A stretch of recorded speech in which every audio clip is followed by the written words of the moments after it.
नमस्कार, मैं हूं अंकुर और आप देख रहे हैं सत्य हिंदी का न्यूज बुलेटिन। एक नजर अब तक की सुर्खियों पर। अग्निवीर अक्षय लक्ष्मण सियाचिन में ड्यूटी पर शहीद हो गए। कांग्रेस नेता राहुल गांधी ने अग्निवीर लक्ष्मण की तस्वीर साझा की और कहा कि सियाचिन में उनकी मृत्यु की खबर दुखद है। उनके परिवार के प्रति मेरी गहरी संवेदनाएं हैं। एक जवान देश के लिए शहीद हो गया, उसकी सेवा के लिए कोई ग्रेच्युटी नहीं, कोई अन्य सैन्य सुविधाएं नहीं और शहादत पर उसके परिवार को कोई पेंशन नहीं। राहुल ने ट्विटर पर एक पोस्ट में कहा, अग्निवीर भारत के नायकों का अपमान करने की ये कोई योजना है। हालांकि भाजपा ने तमाम आरोपों से इनकार किया है, लेकिन इस मुद्दे पर सेना ने भी मोर्चा संभाला है और जवाब दिया है। अग्निवीर लक्ष्मण के शोक संतप्त परिवार के लिए संवेदना जताते हुए रक्षा मंत्रालय के IHQ के अतिरिक्त सार्वजनिक सूचना महानिदेशालय ने एक सोशल मीडिया पोस्ट में कहा, विरोधाभासी सूचनाओं को देखते हुए निकटतम रिश्तेदारों को वित्तीय सहायता के संबंध में सारी बातों को स्पष्ट करना महत्वपूर्ण है। मीडिया रिपोर्ट के मुताबिक भारतीय सेना ने कहा कि अग्निवीर को मुआवजे में 48 लाख की इंश्योरेंस राशि, 44 लाख का अनुग्रह भुगतान, अग्निवीर से सेवानिधि योगदान और अर्जित ब्याज के साथ सरकार द्वारा एक समान योगदान शामिल है। इसमें सैनिक के निधन की तारीख से 4 साल पूरे होने तक शेष कार्यकाल के लिए उसका वेतन भी शामिल है। वर्तमान मामले में ये राशि 13 लाख से अधिक है। एक्ट्रेस और नेता गौतमी तडमल्ला ने सोमवार को बताया कि उन्होंने भाजपा से इस्तीफा दे दिया है, क्योंकि पार्टी के कुछ नेता एक ऐसे व्यक्ति की मदद कर रहे हैं जिसने उन्हें धोखा दिया और ठगा है। गौतमी ने लिखा है कि आज मैं अपने जीवन में एक अकल्पनीय संकट बिंदु पर खड़ी हूं और पाती हूं कि न केवल मुझे पार्टी और नेताओं से कोई समर्थन मिला है, बल्कि ये भी मेरी जानकारी में आया है कि उनमें से कई लोग सक्रिय रूप से उस व्यक्ति की मदद और समर्थन कर रहे हैं जिसने मेरे विश्वास का धोखा दिया है और मेरे जीवन भर की बचत को धोखा दिया है। उन्होंने अपने इस्तीफे की घोषणा सोशल मीडिया पर की है।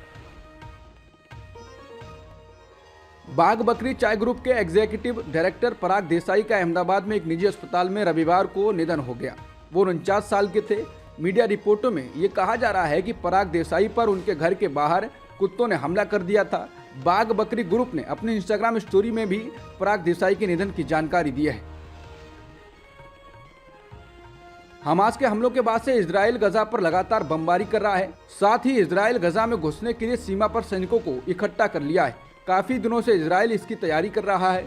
BBC की रिपोर्ट के अनुसार अब इजरायली सेना के प्रवक्ता ने कहा है कि ये युद्ध तभी समाप्त होगा जब हमास आत्मसमर्पण कर दे और बंधकों को रिहा कर दे। 2 अलग अलग इंटरव्यू में इजरायली सेना के 2 प्रवक्ताओं ने इस सवाल का जवाब दिया है कि कब इजराइल गजा में जमीनी कार्रवाई करेगा।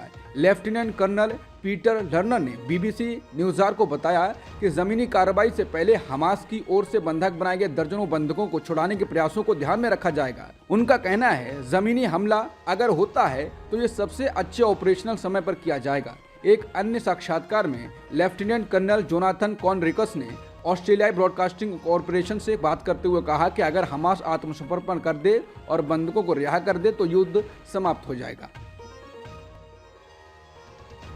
हमास समूह का कहना है कि रात भर गजा पट्टी पर इजरायली हमलों में कम से कम 60 फिलिस्तीनी मारे गए हैं। मंत्रालय ने कई तस्वीरें शेयर की हैं जिसमें हमले से क्षतिग्रस्त इमारतों और आपातकालीन सेवा कर्मियों को मलबे से शवों को निकालते हुए दिखाया गया है। कुछ देर पहले खबर सामने आई थी कि गजा के कई अस्पतालों के पास विस्फोट हुए हैं। जिन अस्पतालों के पास धमाके की खबर है उसमें गजा के सबसे बड़े अस्पताल अल शिफा के साथ साथ अल कुद्स और इनोवेशन अस्पताल भी शामिल हैं। बता दें, लगभग 2 सप्ताह से चल रहे इस संघर्ष में अब तक 14 से इजरायली मारे गए हैं और 4651 से अधिक गजा में रहने वाले फिलिस्तीनी मारे गए हैं। फिलिस्तीनी एनजीओ के अनुसार गजा में इजरायली बमबारी में हर 15 मिनट में एक बच्चा मारा जाता है। 7 अक्टूबर को इजरायल द्वारा घिरे फिलिस्तीनी इलाके में बमबारी शुरू करने के बाद से हर दिन 100 से अधिक बच्चे मारे गए हैं। इसके अलावा जन्म से ही वो आंशिक इजरायली नाकाबंदी, गरीबी और हिंसा के अधीन रह रहे हैं। BBC की रिपोर्ट के अनुसार अमेरिका के विदेश मंत्री एंटनी ब्लिंकन और रक्षा मंत्री लॉयड ऑस्टिन ने रविवार को कहा है कि हमास और इजरायल के बीच चल रहे संघर्ष में ईरान के प्रॉक्सी के शामिल होने के कारण यह संघर्ष और बढ़ सकता है।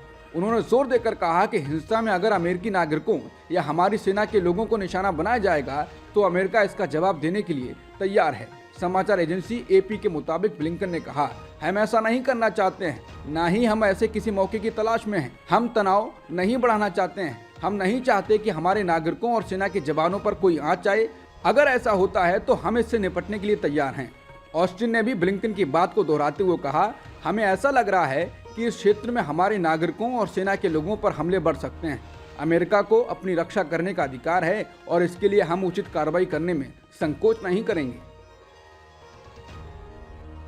संयुक्त राष्ट्र ने कहा है कि रविवार को रफा क्रॉसिंग के माध्यम से गजा में प्रवेश करने वाले 14 सहायता ट्रकों का दूसरा काफिला घिरे क्षेत्र में सामान्य दैनिक डिलीवरी का केवल 3% ही ले जा रहा था।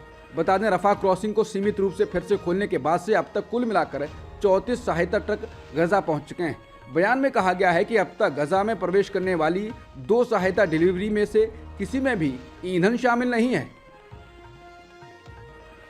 भारतीय क्रिकेट टीम के कप्तान रोहित शर्मा मौजूदा वनडे विश्व कप में शानदार प्रदर्शन कर रहे हैं। रोहित शर्मा ने रविवार को धर्मशाला में न्यूजीलैंड के खिलाफ भारत के मैच के दौरान रिकॉर्ड बना दिया है। रोहित एक कैलेंडर साल में 50 वनडे छक्के लगाने वाले पहले भारतीय खिलाड़ी बन गए हैं। अब तक कुल मिलाकर 3 खिलाड़ी ऐसा कर चुके हैं। रोहित से पहले दक्षिण अफ्रीका के AB डिविलियर्स और वेस्टइंडीज के बल्लेबाज क्रिस गेल ने ही केवल एक कैलेंडर साल में सबसे 50 या उससे ज्यादा शतक लगाए हैं। अब तक की सुर्खियों में इतना ही। बाकी खबरों के लिए बने रहिए सत्यहिंदी.com के साथ।